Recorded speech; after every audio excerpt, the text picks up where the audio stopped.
lost power, so we don't have our microphone and speaker system, we don't have our projector or our laptop, so we're going to have to use our imaginations a lot tonight.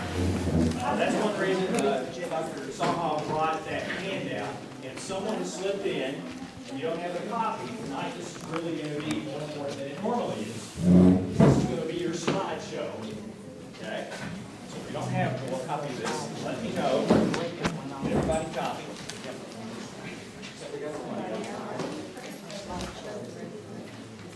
Yep.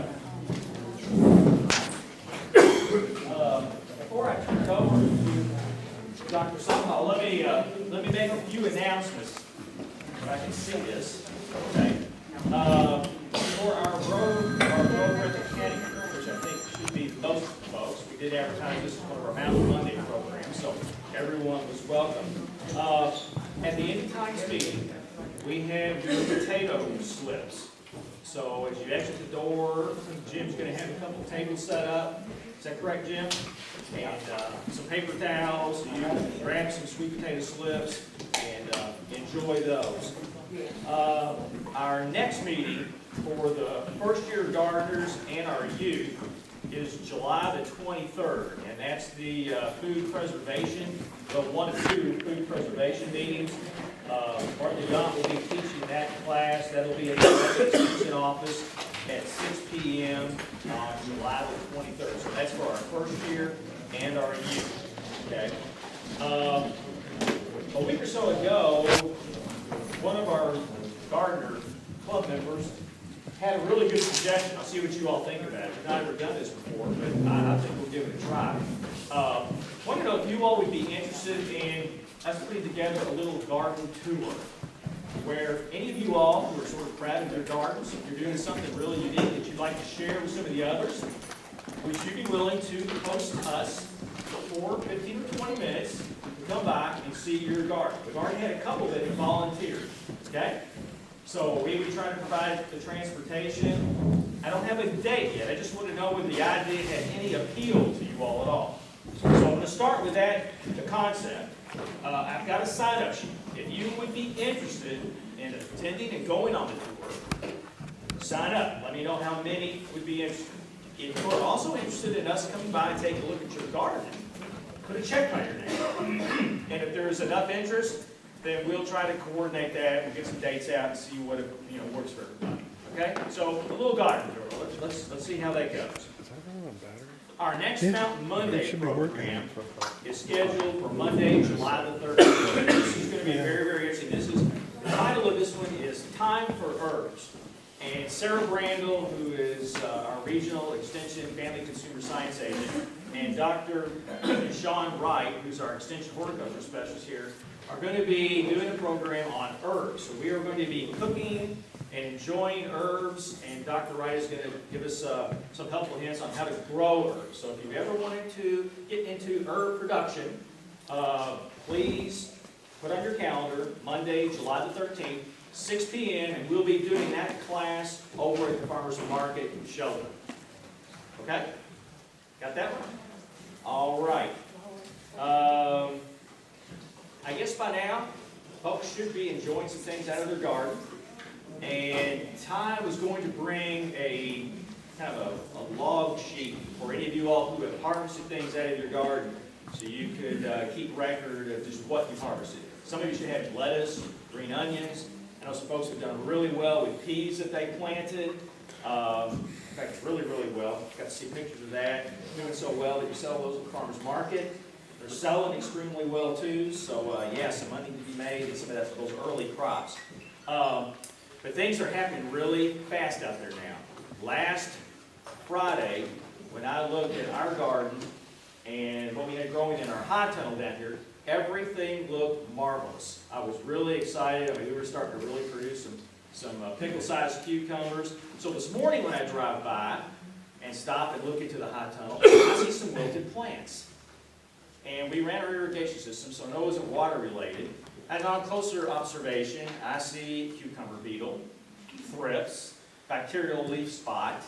So things can happen and change instantly. And that's the reason we scheduled this meeting with Dr. Saha, so you know what to be looking for. And when you see some react? Do we need preventative measures? You know, what's going on? How can we keep our gardens healthy?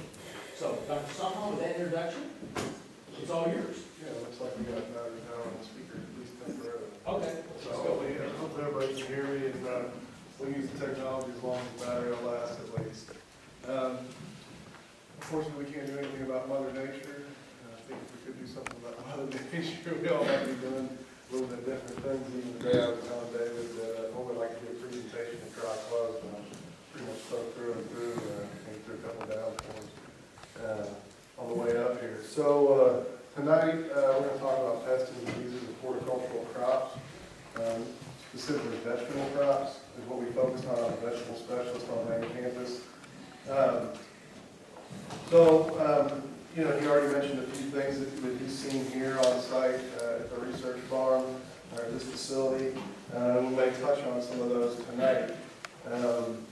With such a wide breadth of vegetable crops, there's really no time in one evening to go over all the major disease issues, but what we hope to do is create a foundation for you so you understand about pests.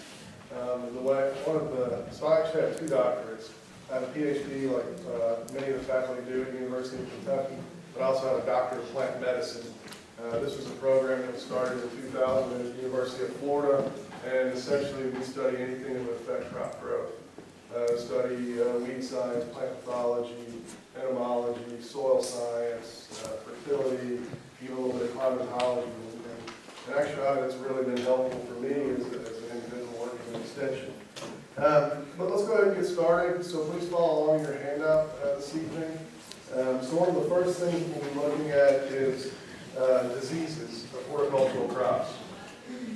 So we try to separate it into 2 categories, and hopefully you can see it what light we've got. But if you look on your left, you should be seeing a slide that says a disease can be. So on the left-hand side, it would say non-infectious below that image. Non-infectious we also refer to as abiotic. What you're seeing in that image there is a tomato plant with purpling on the leaves. Has anybody grown tomatoes in here and ever seen purpling on their leaves or on the underside of their tomato leaves? So if you haven't, it's just an example of an abiotic disorder. So this is nutritionally related. This is not a living organism that's causing the symptomology that we're seeing, which is the purpling of the tissue. That's a result of lack of phosphorus. So one thing you might want to think about or consider is you say, well, I added phosphorus. And one other thing about cooler soils, if you're trying to plant early outside, when you have cool soils, that inhibits the availability of the phosphorus. So the phosphorus may be there, but temperatures can also affect the ability for the plant to take phosphorus up. I don't really work with row crops, but if I'm correct, I recall sometimes we see early planted field corn for grain. Sometimes it may show some phosphorus deficiency, and in fact, maybe you added phosphorus as the grower, or there's more than enough phosphorus available in the soil based on your soil test results, but because of the temperatures, you're seeing phosphorus deficiency.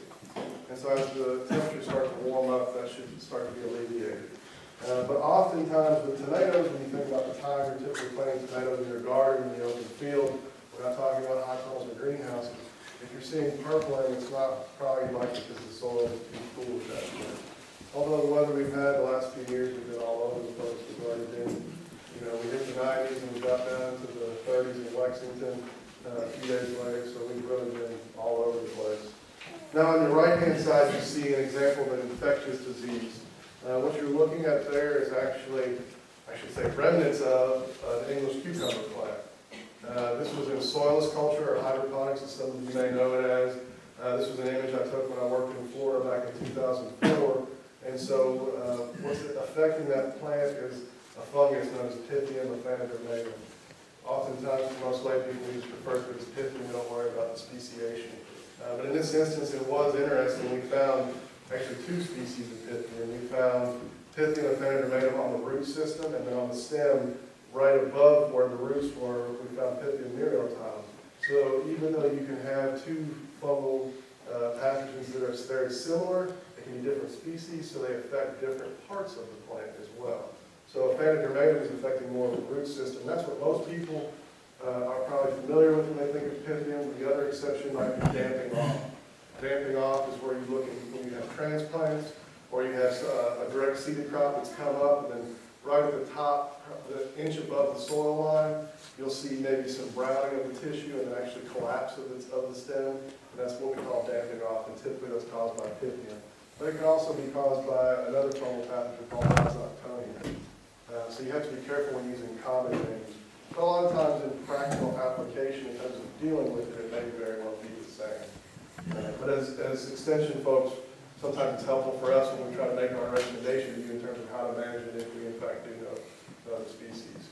And I would never expect anybody, I mean, I can't do it. I can't go out and look at it most of the time and say, well, this is which species of Pythium. It's something that you have to do in a laboratory to be able to tell. But at least if you can figure out that it is in fact Pythium, you can probably figure out a management plan of how to deal with that. And to be quite honest, when it comes to Pythium, a lot of times you're thinking more of sanitation than anything else. I'll give you an example. So I had one grower that I worked with last year, and he said that he was having damping off in many of his seedlings. And so I started asking questions, because that's usually how it happens for me. You have to become a detective, essentially, and try to look at what's there and what's causing the problem. I started asking him questions. Make a long story short, I asked him about the trays that he grew the transplants in, and he said they were old. And I said, okay, did you wash them or sterilize them? He said, no, I probably haven't washed them for 5 years. Okay, so that's one of the first things you should think about. Personally, for my own work, and most large-scale commercial growers I know, they don't reuse stuff like that. They get new most seasons. And part of that reason is they can't afford the risk of losing the property. This is their livelihood. Now, if I was doing this as a garden, I can see where I might want to be able to save and reuse some of those supplies. But if you are going to save and reuse those supplies, you need to do something about cleaning them up, sterilizing them.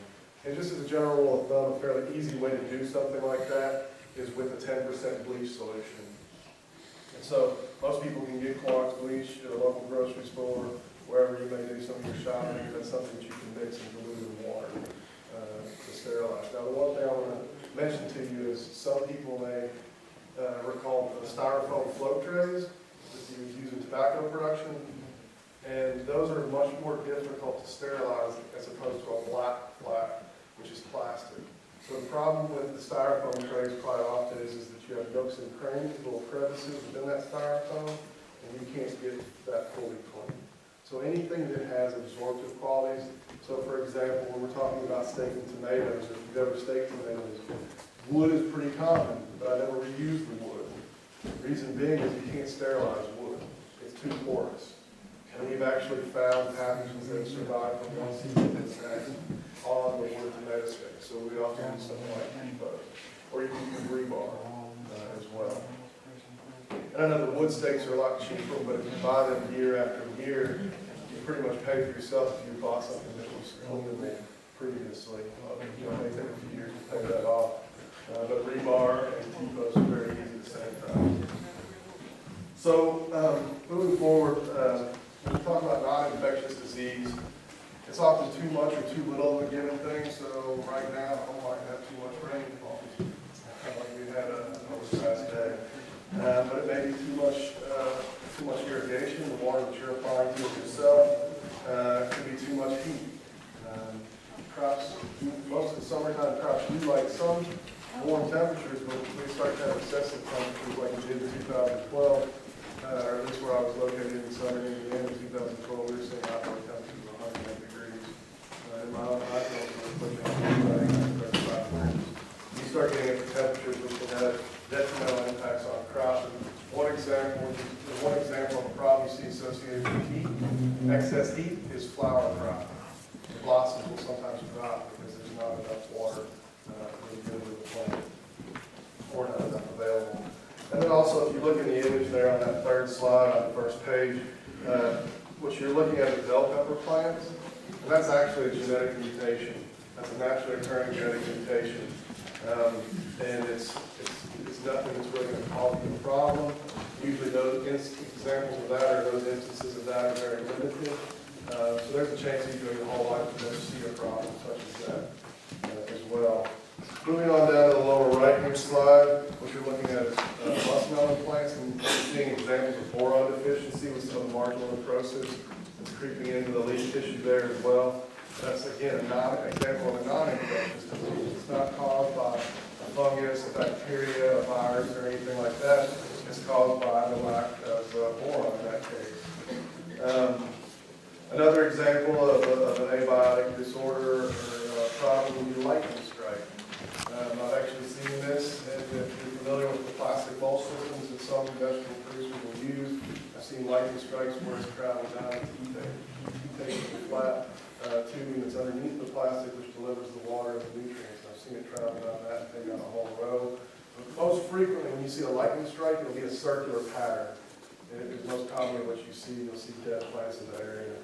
But I will admit, unless you have experience with that previously, you might be a little confounded as to what the cause is. And usually we've looked at everything else, like, well, the roots were healthy, everything else was okay, what happened here? And we correlate it with maybe some weather events. In the upper right-hand corner, another example of an abiotic disorder is what we call epinasty. So if you look closely at some of those petioles, and if you're not familiar with the term, so everybody's familiar with what a tomato leaf looks like? So it has very, very small leaflets, and it's actually a compound leaf. And so you have all these little leaflets, and that long midrib is actually the petiole. And so where that attaches to the stem of the main plant, usually it's pointed up.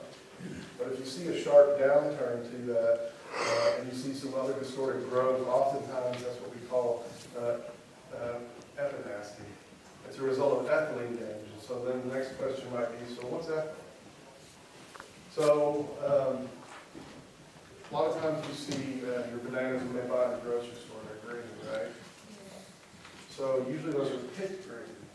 Then they put those in a chamber and they put ethylene gas in that chamber, and that causes the ripening process to start.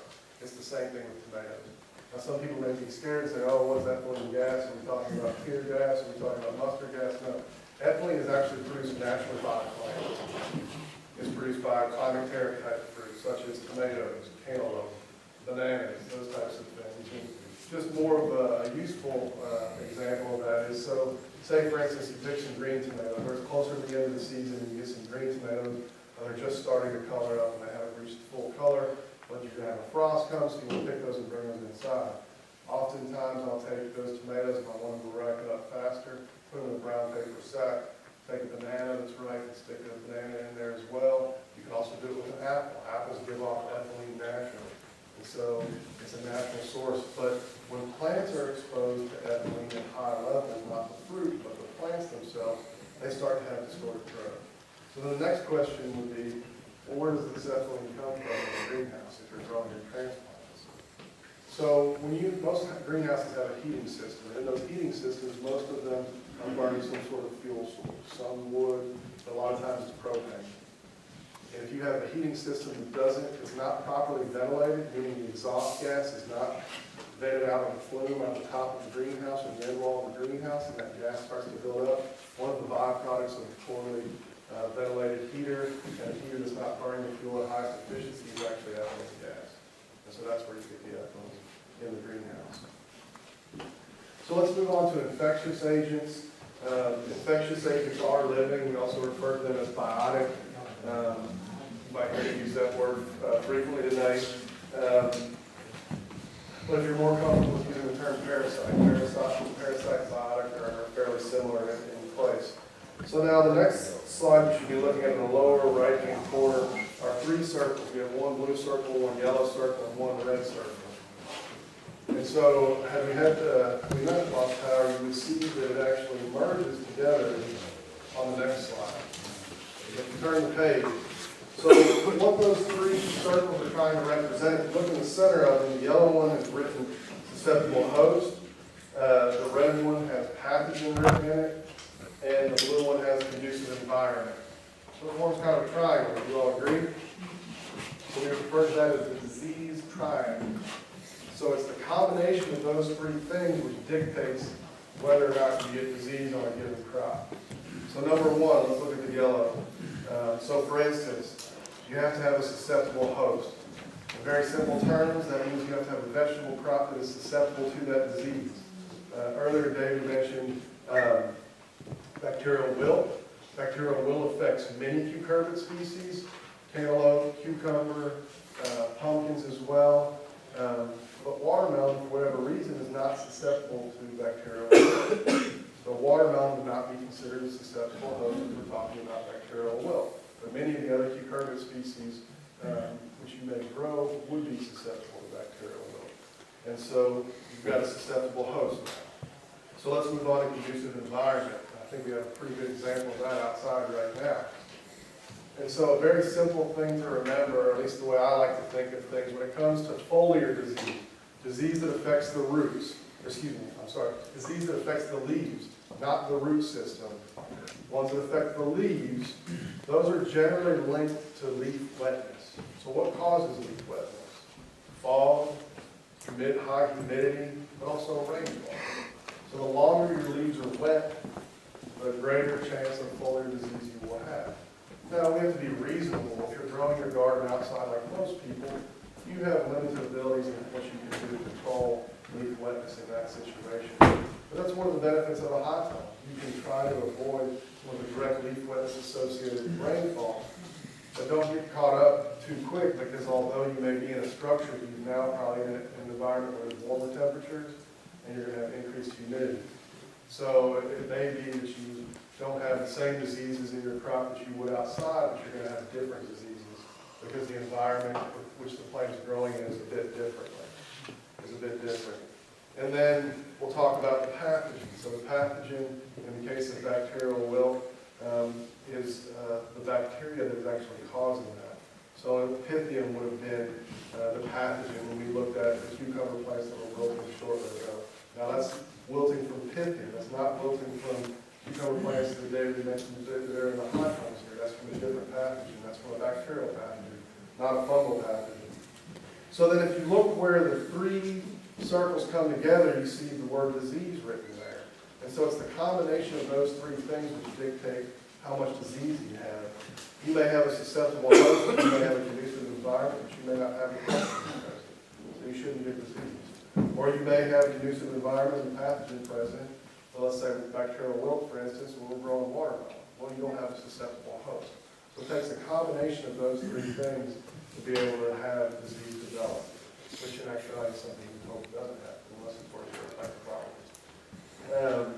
But anyways, so parasites are basically any organism that is going to be obtaining its food source from another organism at the expense of that living organism.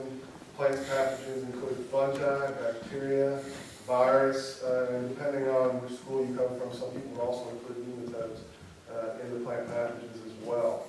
And as a general rule of thumb, most of the time, if it is a pathogen, so it isn't a biotic causal agent, most of the time, I would say 90% of the time, it's going to be a fungus.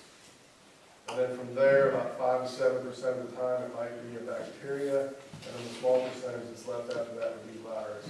So you're much more likely to see fungal pathogens than you are, say, viral pathogens. It's not to say that you can't see them, but by and large, if you look at the number of cases of disease issues, fungus generally is the one that wins out. So just touched on those fungi, bacteria, and virus, and nematodes. And if you look in the lower right, so you have different types of fungus. So we're going to focus on fungus just for a brief moment. So you have parasitic fungi, like Pythium, which is feeding on the plant. Or you have saprophytic fungi. Saprophytic fungi is not growing on living material. Anybody ever seen mushrooms growing on old rotten logs? That's an example of a saprophytic fungus. The log, the tree is already dead, and the saprophytic fungus is just completing the cycle, cycling those nutrients back into the environment. So, you heard me mention damping off earlier. So, in the upper left, you'll see a tray of seedlings. And then even smaller, you'll see one where there's discoloration on the stem, and that's damping off.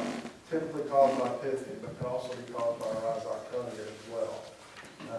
And then if you think about just some of the terminology, you have infection versus infestation. So the plant is infected, but the soil is mixed. The potting media that the plant is growing in is what's infested. It's had that pathogen in there. Or it could have been on a tray that was old. But in this case, I know looking at that was definitely a new tray. Now thinking about sanitation, whether you start your plants in a greenhouse, a small cold frame, something of that nature, I've already touched on this. You want to be using new trays, or if you're reusing them, you need to be sterilizing them in some way, shape, or form. So what you can look at is, on the left, in the upper right-hand image, you see a used unwashed transplant tray with the red plant tag in it. And then on the right, you have a used wash transplant tray. So both are used. The one on the left is unwashed, the one on the right is washed. Now you see the one on the right is full of plants, but you see gaps in the one on the left where it was unwashed because there was packaging that was left over from the previous cycle. So we're going to go through some other examples of fungal pathogens. One in the lower left is known as late blight tomato, but it also affects potato. This is the pathogen that was responsible for the Irish potato famine. I think it was around 1862. And so that's what led to a lot of the Irish coming to this country because of the potato famine. And so it's one of the most aggressive pathogens I've ever worked with, meaning that it moves extremely fast once it takes hold. I was working with a grower in Knox County 2 seasons ago. He had at least one lesion of late blight on every plant. At least one lesion on every tomato plant in this high tunnel. 7 to 10 days later, the whole crop was gone. So late blight is one of those pathogens that when it gets hold, it moves fast. And so that's another thing we'll touch on a little bit later is scouting. Looking into your crop, seeing what problems may be present. And so the earlier you can catch them, the better off you are. And I realize not everybody has the same level of experience, but as you do this more and more, you'll learn how to do things in a better fashion, hopefully, and try to avoid some of these problems. I've been doing this going on 16 years now, and in 2 seasons growing tomatoes back to back in the same high tunnel, took besides once. Now, can everybody do that? Maybe after so many years of experience that came, but a lot of it goes to the fact that all of the other things that I do up to that point trying to avoid the disease. So that includes sanitation and other components of IPM, which we'll touch on a little bit later today. So in the lower left, you see the late blight infecting the actual fruit. Late blight will affect fruit as well as the leaves. So in the lower right-hand image, you see the leaves, the lesion on the leaf. And again, it's a pathogen that moves extremely fast. Now, if you turn to the next page, you should be looking at an image in the upper left. It has the words hyphae, spores, and it's the fungus that's causing late blight of tomatoes. So what you're looking at in that image is a microscopic view of the fungus. So you see the little filamentous strands, we call that hyphae. It looks kind of like roots if looking at it like this, but this is actually part of the fungal structure. And off of those fungal strands, spores are born. And that's how that fungus transmits, or how that fungus spreads. In the upper right-hand side, we have another example of a different type of fungus known as white mold of tomato. White mold is caused by Sclerotinia, a fungus, and white mold can also affect beans as well, soybeans, green beans. Sclerotinia has a fairly broad host range. But what you see in that image there is actually a tomato stem that's been split open. And one of the reasons why we call it timber rot is because it's, instead of a green portion of the stem, it starts to turn white and dry out and look woody. That's why we call it timber rot. Now that one's been split open. I don't know if you can make it out, but can you see the little black, what almost look like rat droppings in the center of that stem? That's actually the spores and how the spores are going to spread from that. So what happens there is, so you see the white mycelia growing off of that, and that will drop into the soil, and it will survive through the winter time. So if you come back and plant in the same place, the pathogen that causes timber rot will already be there. So many of the pathogens, be it a soil problem or a root problem or a foliar problem, many of them will overwinter in the soil. And that's why sanitation becomes really critical. So for example, if you had a high tunnel and you had a problem with timber rot or white mold in your tomatoes, you found the first instance of that in one given plant. So what I tell commercial producers to do is you need to get that plant out of the structure. So thinking about it, at least from a practical perspective, you want to rip that plant out of the ground and swing it around your greenhouse as you're walking on the way out? No. So usually what I tell most producers, and keep in mind, a lot of who I work with primarily as commercial producers, what I tell them is bring a receptacle. It could be a garbage bag, it could be a cardboard box, it could be a 5-gallon bucket, it could be a trash can. Bring the receptacle to the plant. Put it in there, gently close it up, and carry it out. Because any one of those sclerotia, little black things, any one of those that drops into your soil will just be hanging out and waiting for the next susceptible host. Let's touch on bacteria briefly. I am a vegetable specialist, but I do have at least one fruit example in here. Fire blight on apples. Anybody heard of fire blight? So fire blight it's caused by bacteria, and it can do some pretty significant damage. We call it fire blight because usually you'll have one branch or one twig or several on a given plant and it's completely scorched. The leaves are brown, they haven't fallen off. And usually when leaves don't fall off like that and they turn brown, it's because something's going wrong. Something's gone wrong. They haven't had time to naturally senesce and translocate the nutrients back into the plant and fall off like they would naturally.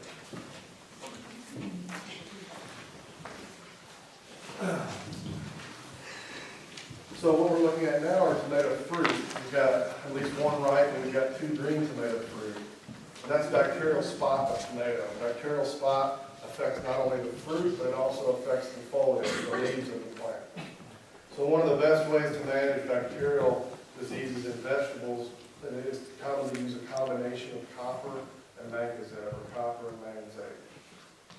Copper works fairly well, should be fairly easy to get a hold of. If you're trying to do this organically, of course you can't use the mancozeb or the manganese, but you can use fine OMRI-approved copper. There is copper that is organically approved for usage. That copper usually is red in color as opposed to blue in color. And my guess is they made those differentiations so you could tell the difference quite easily, because if they were both blue, you would never be able to tell, which is good. And that could be a problem for certification systems. Remember I mentioned to you earlier about wood stakes versus a non-porous stake like rebar or T-post not being porous. So what we see in the upper right-hand image is a tomato planting with infected tomato plants. And the plants are infected with bacterial canker, which can be pretty severe on the stems and can also affect the fruit. So what you see on the left-hand side of that image is a little strip. It looks like a little pH strip that you might use to test the pH in a swimming pool, but I assure you that it's not for testing pH. So what a colleague of mine did, he's a pathologist that I worked with when I was at Purdue University. So they have, let me take one step back. So that strip you see there is an Agdia test strip. Agdia is a company, and they make these kits where you buy a pouch of solution, and you have the test strip, and you take the leaf of the infected plant, the suspected infected plant, you put it in the pouch with the solution, you take a pencil and you macerate the leaf so some of the fluid in the leaf comes out into that solution. You stick that little strip down in there and wait 5 or 10 minutes, and then it will indicate a little line whether or not it has the pathogen. So looking at this test strip, it has a positive reaction for bacterial canker. He didn't use a leaf. He'd taken his pocket knife out, took some shavings off of the used wood stake, put that down into the solution and put the test strip in there, and it tested positive for bacterial canker. Again, just trying to express the point of sanitation, and that pathogens do survive from year to year quite easily. Let's move on to some virus, examples of virus. In the lower right, you have zucchini yellow mosaic virus of pumpkin. And so you might ask, well, how does the pumpkin get infected? How does it get the virus? So oftentimes with fungus, it's blown in on wind, it's blown in from an adjacent field. It can move with water. Pythium is a pathogen that moves with water. If you have pythium actually in the soil, and you have rain, heavy rains and flooding events, that pythium is going to move with that soil. The virus is a little bit different. The virus generally doesn't blow in. Or I guess it can blow in if you consider the aphids blowing in from an adjacent field. But in this case, the virus is vectored by an insect. It's actually spread by aphids. Is everybody familiar with an aphid? So if you can see it in the light, there is actually an image of the aphid in the upper right-hand corner of the picture of that distorted pumpkin leaf. So you may not even recognize that as a pumpkin leaf because it is so distorted. But that is a pumpkin leaf that's been infected with the zucchini yellow mosaic virus. And if you look in the little upper right-hand corner of that, You see on the left-hand side of that, you see a little black dot, that's the eyes, and this is a female. Most aphids are female, and they're an interesting insect from my perspective because they don't lay eggs. They give live birth, just like humans give live birth. So they don't actually lay eggs. They give babies, they have babies just like a human would, so they pass it out. Except the only difference is there is no sex required, and most of the offspring of that aphid are identical to the mother. So she has spontaneously created them. Aphids are also, I guess if you're interested in the science component, aphids are kind of neat too because they can spontaneously sprout wings. So they determine that they can sense that the food supply is diminishing because the population has gotten so large that those that can will sprout wings to fly off and continue survival where there's more food. So aphids are pretty interesting insects.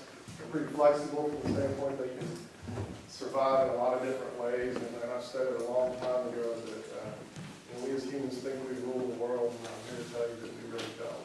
I think insects rule the world. So let's move on. You see even more distorted on the next page.